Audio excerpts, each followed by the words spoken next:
શું એવું બની શકે કે યુનિવર્સિટીઓમાં ભેદભાવને રોકવા માટે જે કાયદો બનાવવામાં આવ્યો એ કાયદો જ એક રાજકીય ચાલ હોય?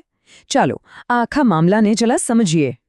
તો વાત એમ છે કે જાન્યુઆરી 2026માં સુપ્રીમ કોર્ટે યુનિવર્સિટી ગ્રાન્ટ્સ કમિશન એટલે કે યુજીસી જે નવા નિયમો લાવી હતી એના પર અચાનક જ રોક લગાવી દીધી.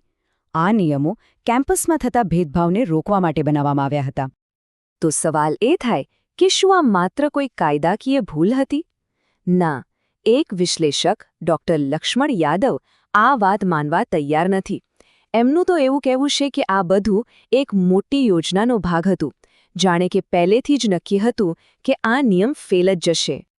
તો પછી આ કથિત ષડયંત્ર છે શું? ચાલો જોઈએ કે ડોક્ટર યાદવની થિયરી શું કહે છે. ડોક્ટર યાદવનો દાવો છે કે આ નિયમ ક્યારે લાગુ કરવાનો જ હતો નહીં. એ તો બસ એ જોવા માટેનો એક પ્રયોગ હતો કે લોકો અને બીજી રાજકીય પાર્ટીઓ આના પર શું રિએક્શન આપે છે. જો એમના કહેવા મુજબ આખી ગેમ 3 સ્ટેપમાં હતી. પહેલું, એવો નિયમ બનાવો જેથી લાગે કે તમે અનામતના પક્ષમાં છો. બીજું, વિપક્ષને ઉશ્કેરો કે તેઓ આ નિયમનો વિરોધ કરે. અને ત્રીજું, આરામથી આખો દોષ કોર્ટ પર ઢોળી દો. તો આ તો થઈ રાજકારણની વાત. પણ અદાલતમાં શું થયું ચાલો એ જોઈએ. તો થયું એવું કે 3 અલગ અલગ જૂથોએ આ નવા નિયમને કોર્ટમાં પડકાર્યો. એમની દલીલ એ હતી કે આ નિયમ બંધારણની વિરુદ્ધ છે. અને જુઓ, કોર્ટે તો બિલકુલ સમય બગાડ્યો નહીં. પહેલી જ સુનાવણીમાં નિયમ પર સ્ટે લગાવી દીધો અને સરકારને પોતાનો જવાબ આપવા માટે માર્ચ મહિના સુધીનો સમય આપ્યો.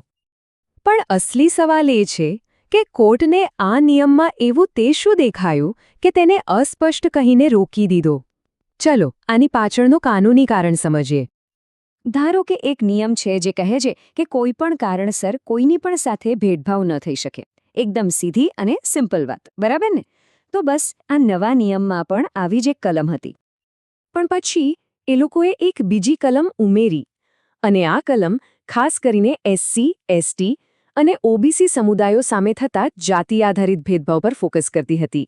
અને બસ અહીંથી જ બધી ગૂંચવણ શરૂ થઈ. અને અહીં જ વિશ્લેષકો જેને ઝોલ કહે છે એ દેખાય છે. મતલબ કે જો એક નિયમ બધા માટે હોય જ તો પછી એસસી, એસટી, ઓબીસી માટે અલગથી નિયમ બનાવવાની જરૂરત શું છે? શું આ જાણી જોઈને કન્ફ્યુઝન ઊભું કરવાની કોઈ ચાલ હતી? પણ આ મામલો ખાલી કાયદાના શબ્દો પૂરતો સીમિત નહોતો. કોર્ટમાં સુનાવણી થઈને ત્યારે એક મોટી સામાજિક ચર્ચા પણ સામે આવી. જેમ કે એવું કહેવાય છે કે મુખ્ય ન્યાયાધીશે પોતે જ અલગ હોસ્ટેલના આઈડિયા પર સવાલ ઉઠાવ્યો.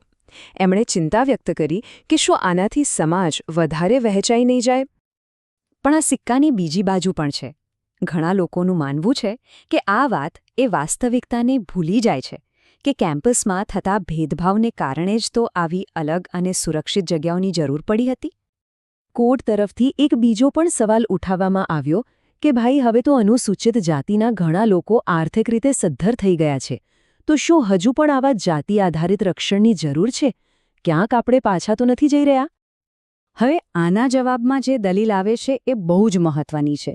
દલીલ એવી છે કે અનામત પૈસા માટે નથી, એ તો સામાજિક અને સાંસ્કૃતિક ભેદભાવ સામે લડવા માટે છે. અને આ ભેદભાવ કોઈના બેંક બેલેન્સ કે જોબ ટાઇટલથી ખતમ નથી થઈ જતું. તો ઠીક છે, નવા નિયમો પર તો સ્ટે આવી ગયો. પણ હવે આગળ શું? અને કોર્ટમાં છેલ્લી દલીલો શું થઈ? સ્વાભાવિક રીતે યુજીસી તરફથી જે વકીલ હતા તેઓ આ નિર્ણયથી નારાજ હતા. એમનું કહેવું હતું કે અમારો પક્ષ પૂરેપૂરો સાંભળ્યા વગર જ કાયદા પર રોક લગાવી દેવી એ યોગ્ય નથી. કોર્ટે થોડી ઉતાવળ કરી દીધી. તો આ સ્ટેનું પરિણામ શું આવ્યું? પરિણામ એ આવ્યું કે હવે જ્યાં સુધી કોર્ટ બીજો કોઈ ઓર્ડર ન આપે ત્યાં સુધી 2012ના જે જૂના નિયમો હતા એ જ પાછા લાગુ થઈ જશે.